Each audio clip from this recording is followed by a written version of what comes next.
Le ruissellement représente le rejet de produits phytosanitaires de la parcelle lors de précipitations après l'application.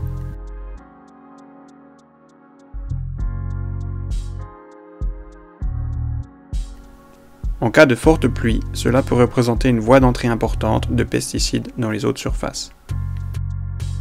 Afin de réduire le risque de ruissellement, des mesures appropriées doivent être prises si les conditions indiquées par les phrases SP3 sur l'étiquette ou dans l'index phytosanitaire l'exigent.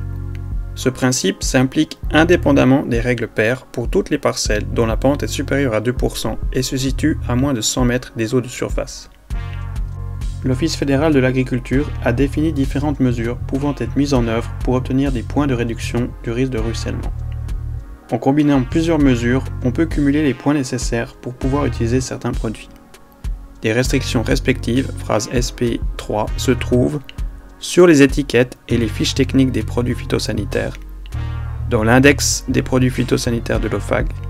Pour réduire le ruissellement en arboriculture, une zone tampon de 6 mètres donne 1 point, 10 mètres donne 2 points et 20 mètres donne 3 points.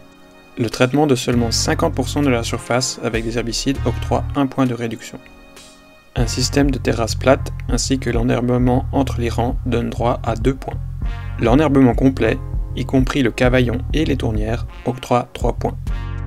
Vous trouverez un aperçu des différentes mesures et de leurs combinaisons dans la brochure Agridea. Limiter la dérive et le ruissellement des produits phytosanitaires dans l'arboriculture fruitière et dans les cultures d'arbustes à petits fruits.